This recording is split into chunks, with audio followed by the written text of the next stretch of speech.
নমস্কার বন্ধুরা, কয়েকদিন আগে চলে গেছিলাম ক্যালকাটা বোটিং ক্লাবে একটি রিসেপশন পার্টি অ্যাটেন্ড করতে। তো ভিতরটা যেরকম সুন্দর সাজানো ছিল, খাওয়া দাওয়ার জমজমাটি, আর ভিতরটাও কিন্তু বেশ সাজানোটা জমকালো।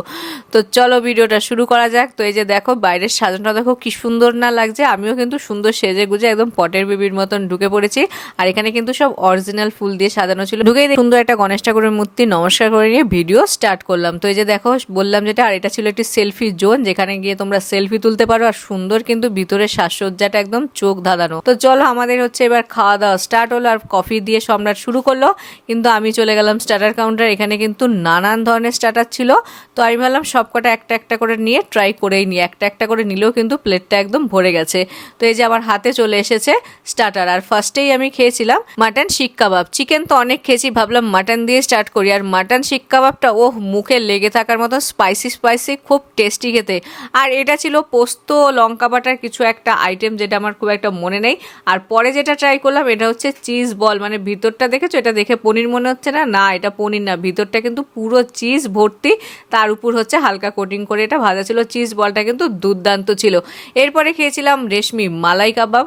আর এইটা নিয়ে তো কোনো কথা হবে না, একদম দেখেছো তুলতুলে নরম, একদম সাদা, খেতে কি না টেস্টি ছিল। তারপরে খেয়েছিলাম গরম গরম ফিশ ফিঙ্গার। আর স্টার্টার আইটেমে এত কিছু ছিল, তুমি যদি স্টার্টার আইটেম 2 প্লেট খেয়ে নিলে এখানেই মনে হয় পেটটা ভরে যাবে। আর সবকটা খাবার কিন্তু দুর্দান্ত টেস্টি ছিল।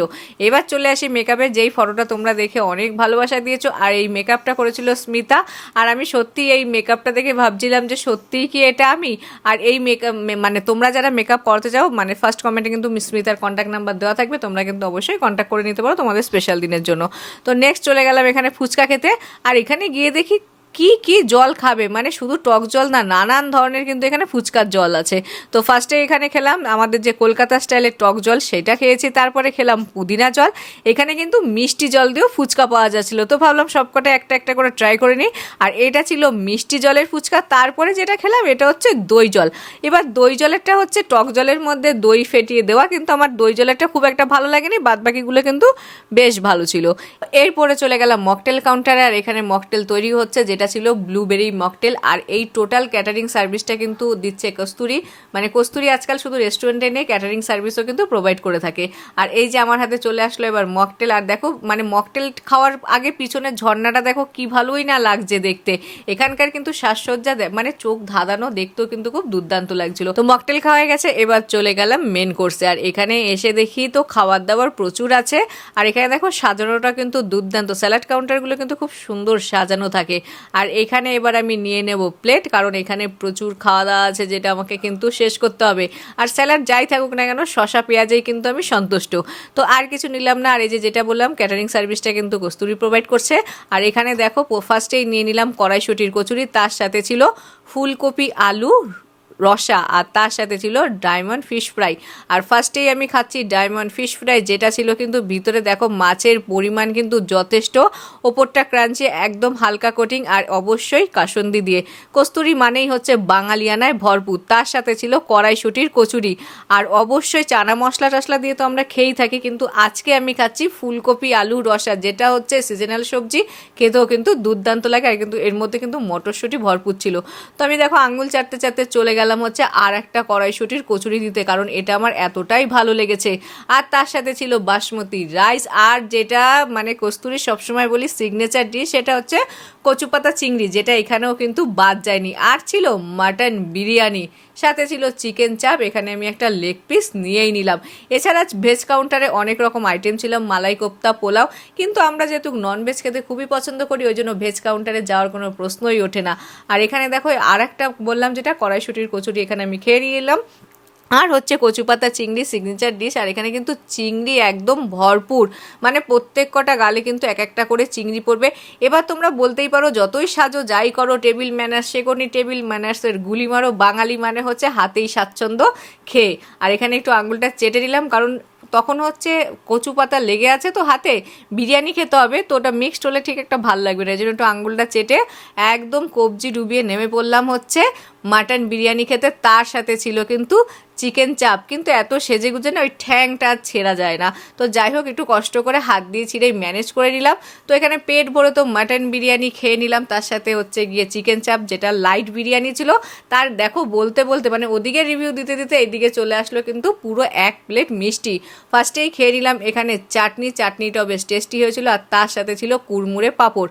তারপরে ছিল লট চমচম, এটাও আর মিষ্টি নিয়ে কোনো কথা হবে না, আর তার সাথে ছিল সন্দেশ। তারপরে খেয়ে নিলাম ছানার পায়েস, কিন্তু এটা ছানার পায়েস বলে এটা ঠিক চুষি যেমন কাটে না, মানে শীতের পিঠে ঠিক ওরকম লাগছিল। এটাও কিন্তু কস্তুরীর নিজস্ব ডিশ ছিল।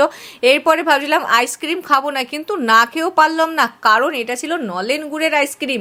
আইসক্রিমের উপরে দেখো একদম নলেন গুড় কিন্তু ছড়িয়ে দিচ্ছিল, যেটা সত্যি একদম নতুনত্ব। বললাম মানে কস্তুরী মানেই হচ্ছে কিন্তু নতুনত্বের ছোঁয়া। তারপরে ছিল এখানে পানের স্টল, এইগুলো হচ্ছে সম্রাট, অবশ্যই পান তো একটা নেবেই, এত দুর্দান্ত মশলা দেখে। তো সম্রাট পান নিয়ে নিয়েছে, এবার আমি খাওয়া দাওয়া করেছি, আমি তো রিভিউ দিয়েছি। তো চলো আজকে একটু গেস্টদের রিভিউ নিয়ে নিই। কস্তুরী ফ্যান। নমস্কার ম্যাডাম, আমরা কস্তুরী থেকে এসেছি ক্যাটারিং এর তরফ থেকে। আপনাদের খাবার পরিবেশন, আমাদের সার্ভিস সব কেমন লেগেছে? খুব ভালো, বিশেষ করে তো কচু পাতা চিংড়ি আমারও ফেভারিট। আচ্ছা। আমি মাঝে মাঝেই বাড়িতে আনিয়ে খাই, তো এখানে এসেও বেশ অনেকটাই খেলাম। আমাদের বাকি যে আইটেম ছিল, বিরিয়ানিও ভালো ছিল, আমি চিকেনটা ট্রাই করিনি। আচ্ছা, ডেজার্টের আইটেমগুলো ঠিক ভালো আছে। আমি এখনো আইসক্রিমটা খাইনি, আইসক্রিমটা খাবো। ওটা খেয়ে দেখবেন, আশা করি ভালো লাগবে।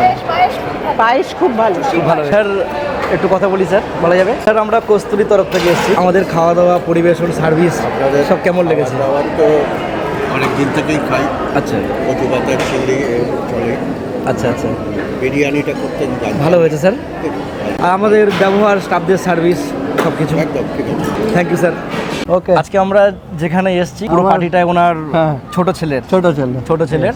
তো আজকে পুরো অ্যারেঞ্জমেন্টটা কস্তুরী তরফ থেকে হয়েছে খাবারের। আর আমাদের খাবার কেমন লাগলো আপনার? খুবই ভালো, একদম ঠিকঠাক আছে। ঠিকঠাক আছে, সব ঠিকঠাক। আর আমাদের ব্যবহার, স্টাফদের সার্ভিস সব ওকে, সব okay. All Kasturi is the best. তো কস্তুরী তো মোটামুটি সব আউটলেটের খাওয়া দাওয়ার টেস্ট করেছি, তোমাদের কাছে তুলেও ধরেছি। এছাড়া এখানকার ফিডব্যাক আমরা নিয়ে নিয়েছি। কচু পাতা হচ্ছে চিংড়ি, যেটা হচ্ছে কস্তুরীর সিগনেচার ডিশ, সেটা সবাই প্রশংসা করছে। এছাড়াও কিন্তু প্রত্যেক কটা খাবার দাবার সবাই ভালোই বলেছে। তো আমার কাছে আছে কস্তুরীর ম্যানেজার দাদা, নমস্কার। নমস্কার ম্যাডাম। তো তোমাদের যেটা বলছি তুমি করেই বলছি। হ্যাঁ হ্যাঁ, কোনো অসুবিধা নেই। তোমাদের ওখানে তো বললাম যেটা সব রকম রেস্টুরেন্টে তো খাওয়া দাওয়া করেছি, এটা তো ক্যাটারিং সার্ভিস আছে, হ্যাঁ, তাই তো? হ্যাঁ। তো এর ব্যাপারে যদি একটু বিস্তারিত সবাইকে বলো। ক্যাটারিং সার্ভিস অ্যাকচুয়ালি আমাদের সেই ফার্স্ট থেকেই হচ্ছে। এটা কত বছর রেস্টুরেন্টটা ধরে চলছে? মোটামুটি ধরে নিন 30 বছর ধরে চলছে এটা আমাদের। 30 বছর ধরে হ্যাঁ, চলছে। তবে আমরা মোটামুটি মাসে ধরে নিন করা হয়, আমাদের ভালো রকম করা হয় মোটামুটি। আর আজকে আমরা এটা দেখালাম গেস্টের এটা কত ফিডব্যাক। লোকের আছে আজকে অ্যারেঞ্জমেন্ট? এটা মোটামুটি 300।